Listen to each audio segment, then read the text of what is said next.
Yes, I'm recording. Okay. Hello. This is a presentation on using Maslow's hierarchy of needs in the design of individual units. So educators all across America will be familiar with Maslow's hierarchy of needs. Even in undergraduate level teacher preparation programs, all of us take educational psychology, and without a doubt, you have heard of Maslow's hierarchy of needs. We are all familiar with the pyramid shape and we're familiar with the concept. The reason I chose to do this project in particular is because every time I have heard of Maslow's hierarchy of needs, a couple of things are a common theme. First of all, it's usually used in regards to large-scale systemic reform and policy making. So that's the first thing. And then the second thing is that usually when we are referencing Maslow's hierarchy of needs, we're talking about really meeting those low-level basic needs, things like physical needs like food, warmth, shelter, sleep, and then also safety needs and making sure that the students who are deficient in those needs can get those needs met before they can move on to actual learning. And those are really important things, and I think it really matters. But I do think that there is a gap in the sense that we often forget about moving our students higher up. Not that we forget about it, but we kind of just don't talk about it as much. And also there is a gap in the sense that this particular theoretical model does not only apply to large systemic policy, but also to day-to-day classroom activities and the design of individual units of study. I'm going to be talking specifically about humanities courses at the secondary level, so things like a high school English class or a high school social studies class.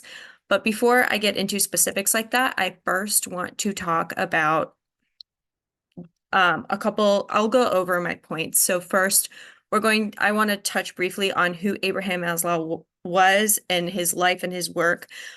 Go over the hierarchy of needs in the original model and then the adapted model. And then I'll get into some application for teachers and some specific activities that can be done using the hierarchy of needs. So firstly, getting to know Abraham Maslow, the life and the work. He was the son of Jewish Russian immigrants in the early 1900s, and he attended public schools in working class neighborhoods. There was definitely a lot of poverty and a lot of need that he might have experienced or even witnessed among his peers. And there is a really high chance that he saw and personally experienced the way that having deficiencies and those low-level needs that he later put into his own theoretical model can affect a student's ability to engage in the learning process. He went on to be very well established in his field in psychology, and particularly educational psychology. And he is actually regarded as the founder of humanist psychology. And so he's often also associated with a humanist philosophy of education, which essentially just means that he believed in educating the whole child and not just being concerned with intellectual and cognitive development of a child, but also with the physical, mental, emotional, socioeconomic needs of a child, and that school and education should be well-rounded in that way. He was also himself a teacher of graduate and undergraduate students. His teaching methods were often considered to be controversial. He is most well known, however, for his development of Maslow's hierarchy of needs, which he first developed in 1943, but then later adapted in 1965. I do think it is important to note that he himself adapted the model. It wasn't something that another philosopher or another psychologist took and adapted. He adapted it himself. So the adapted version is important to take into consideration for that reason. And this theoretical framework, as I mentioned before, has served many times to inspire educational reforms across time and space in our country aimed at bettering educational experiences for students of marginalized groups and high needs.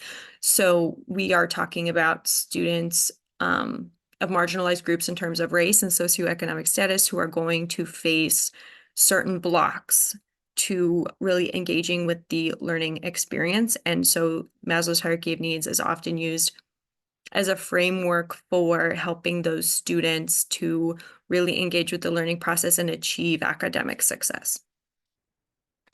So now to actually take a look at the model itself on the, well, it's my left, so you're right, maybe, is the 1943 model. And then on the other side, you see the 1964 model. A few things were added to the model in the adapted version. And you'll see those there. The cognitive needs, aesthetic needs, and self-actualization was in the original model. And then the new peak of the model is transcendence rather than self-actualization. And I want to talk a little more specifically about what each tier of this model actually represents. So first, on the very bottom of the pyramid, we have physiological needs. These are things like food, water, shelter, sleep, warmth, things that if these needs are not met, the student cannot move past this, right? If you have a student who is not sleeping at home because things are going on at home, or there's some situation where the student is not getting sleep, they will not be able to learn. If a student doesn't have a jacket and they come to school in the winter with no jacket on and they're freezing, they will not be able to learn. If they are hungry, they will not be able to learn. I once had an internship at a school.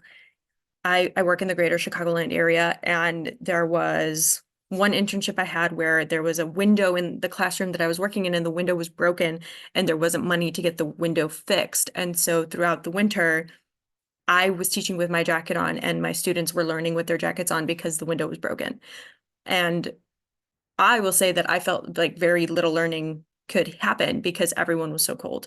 And so those are the physiological needs that need to be met before we can move on. The next tier is safety and security. So things like physical health, health in the body, and also a feeling of physical safety. In my first year of actual teaching, so I graduated from college. This was my first job. My third week of school, we had an active shooter incident. A student brought a gun to school. Nobody was hurt. No shots were fired.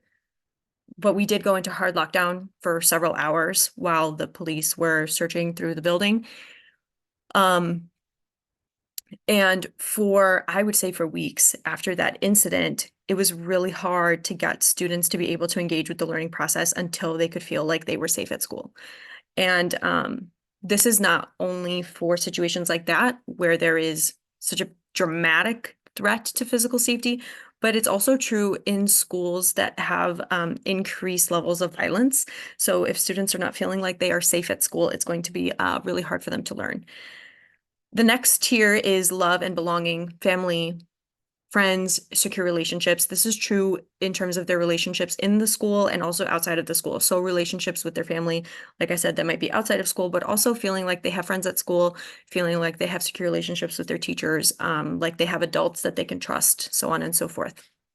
Once they have established that, they do have a need for self-esteem, a feeling that they can do difficult things, a sense of confidence, a sense of achievement. Once they believe in their own abilities and their own capabilities and they have confidence in those things, we can now move on to the cognitive needs, which is actually, I would argue, this is where the learning is. And so there are so many levels that need to be met before we can actually start learning new things. So the cognitive needs are knowledge, understanding, curiosity, exploration, like I said, learning new things. Once we have started that, now we can get to aesthetic needs, appreciation, and search for beauty. This is especially true in English classes where we might study something like, plays or poetry or prose that is especially full of imagery and literary flourish. And then we get to self-actualization, which is achieving one's full potential. This is originally the top of the model, but then in the adapted version, the next peak is actually self-transcendence, which is the rise above the self and being able to overcome your selfish and not be so self-centered in regard for some kind of greater good. So these are the steps of the hierarchy of needs. So In terms of application for teachers and being able to use this model for the design of individual units, it's important to understand that this model is not just for big picture reform or systemic policies. It can be integrated into the design of individual units and even individual lessons to help teachers and students, especially, like I said earlier, in humanities courses at the secondary level. So I want to talk a little bit about why this should be done and how it can be done. So in terms of why, Maslow's hierarchy of needs helps teachers to ensure that the progression of learning activities within a unit is leading students through the phases in the right order. So if you are trying to get students, for example, in an English class, to do something at the aesthetic level of the model. You're trying to get them to appreciate the beauty of a poem, but you've not yet met the cognitive needs. So they might not understand how to read poetry or how to analyze poetry. They might not know how to discern a rhyme scheme in a poem. They might not know how to discern stanzas. They might not know what a stanza is in a poem. If they don't have their cognitive needs met in terms of whatever it is you're talking about, they can't appreciate the beauty of it if they don't know what it is that they're reading or if they don't know how to read it for that purpose. And even if we go lower down the pyramid, you can't get a student to actively engage with the cognitive level of learning and understanding and curiosity and exploration if they have a lack of self-confidence in their abilities. So that's like an SEL thing that needs to be addressed. So understanding the hierarchy of needs as a teacher is helpful for you to design your units so that you are taking your students through the levels in the appropriate order. And then the next thing is meeting students where they are. This is a really helpful tool for differentiation. I think that differentiation can be very overwhelming for teachers because you think to yourself, especially at the secondary level, where this year I have 120 students on my caseload. How do I differentiate for 120 students in my 6 different classes? That's a lot. That's a lot of kids. But having this framework is helpful because it gives you a trajectory, right? So if I know that Susie, she's really self-confident, she's ready to go to this cognitive level. And I know that Sam over there, his cognitive needs are met. He understands what's going on in this unit. He knows he's on top of it. We can move on to the aesthetic. He can start to appreciate the beauty of whatever we're reading. Maybe I know that Jimmy came to school and he hasn't been eating and he's hungry, right? So maybe I keep a granola bar in my desk and I can help him meet that need so that he can learn appropriately. And that, in my mind, is differentiation. And it's meeting the students where they are so that they can go through the proper steps to truly and authentically engage with the learning process. So in terms of how this is actually done, like I just said, this is a matter of differentiation. It can be done with students of all varying levels of needs. So no matter where your students are, you can use the framework to discern, okay, this is the level they're at right now based on my understanding of their situation. How can I get them to the next level? And not trying to take strides that are too great. Because if I have a student who is still at the need of belonging and love, they have no friends in class. Maybe they have no friends in class. They feel really out of place. They don't have anyone they can talk to. They're not going to get to the self-actualization level of meeting their full potential in a group project if they have no friends. Maybe I need to do some icebreaker games in my class. Maybe I need to do some get to know you games in my class so that all of the students can meet that belonging need and now we can move on, right? So it can be done with all levels. The flip side of that is that it's not only good for you as a teacher, but it's also good for your students. So you can pull the pedagogical curtain back and actually give this model to your students, even on a printout, and hand it to them and have them do activities with it because it's going to help them grapple with societal issues and understanding human behavior. In social studies classes, if we're talking about societal conflicts, if we're talking about really heavy issues, things like wars and genocides and discrimination and oppression, and these really heavy themes that come up in social studies classes very often, as well as in English classes where we use literature to try to understand the human experience and what it means to live life as a human being, that can be really difficult and overwhelming for a teenager whose brain is not even fully developed to fully understand some of these ideas. So giving them that framework is going to be a really useful tool. I have a couple of specific ways that this can be done. I have one activity for an English language arts class and one for a social studies class. So in terms of an English class, you could do a character analysis where your students are actually going to choose a character from the central text. So either whatever novel you're doing, a short story, if you're doing a film study. In my class, we do a film study using Hunger Games, and we look at Katniss.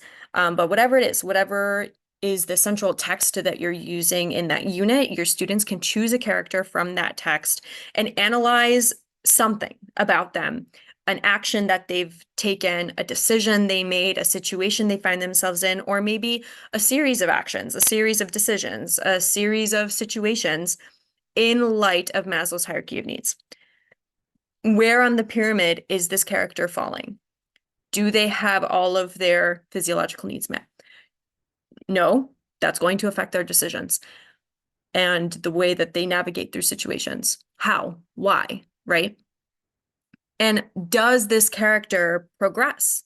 Do they move forward in terms of their needs, or are they moving backwards? Do they have something taken away from them, and how does that impact them?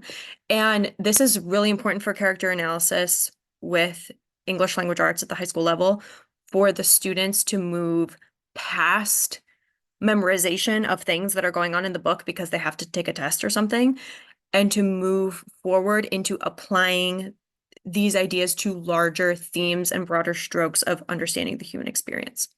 So giving them that model and having them track character development through it can be very beneficial. In terms of social studies, there is a really cool opportunity to use virtual worlds. So whether this is actually a technological simulation, like some kind of a video game or an app or a virtual simulation that you can find, most high schools now have one-to-one devices. So the students either have iPads or Chromebooks or something. Virtual worlds, whether it's on the computer or whether it's even just a hypothetical simulation that you set up in your own classroom as a hypothetical scenario, if you don't have the technological ability to set that up on a computer device of some kind, it's really beneficial because in these virtual worlds, there is a motivation for learning based on that sense of achievement and accomplishment. And then students are driven to build community and work together. So if you can make it almost like a game, there's a goal to achieve. Virtual worlds are also really good for experimentation because it's going to kind of erase any blocks that exist for any of your students. And it creates a level playing field because this is a hypothetical virtual situation where we are all the same. And so really difficult conversations can be had and really difficult concepts can be grappled with in these virtual hypothetical scenarios in a way that makes students feel safe because they don't have to be themselves in this virtual simulation, whether it's actually virtual on a computer, it's a hypothetical simulation you set up in the classroom. And I think that this is a really good opportunity to have some, maybe having some debates, maybe some, what would you do? Like scenario activities, like you are a person in this time period during this war, this situation happens to you, what do you do? And have the students discuss and talk about different motivations and how the different levels of needs on the hierarchy are going to impact that. So these are my references, but in conclusion, first of all, thank you for your time, for listening. And here's my cat, Murphy. He's decided to be a guest speaker today. But I just want to conclude by saying that when we consider our students' needs, we shouldn't only aim for the bottom of the barrel. And that's often what I have found when people talk about Maslow's hierarchy of needs. They often talk about those low level needs. And yes, there are students who need us to help them with those lower level needs. But if you have students who have gone beyond that, that doesn't mean that that the model is no longer applicable to them. We want to meet students where they are and help them progress, no matter how far behind or how far forward they are. And I think that this framework gives a really good tool and trajectory for that. So that is all. Thank you for your time.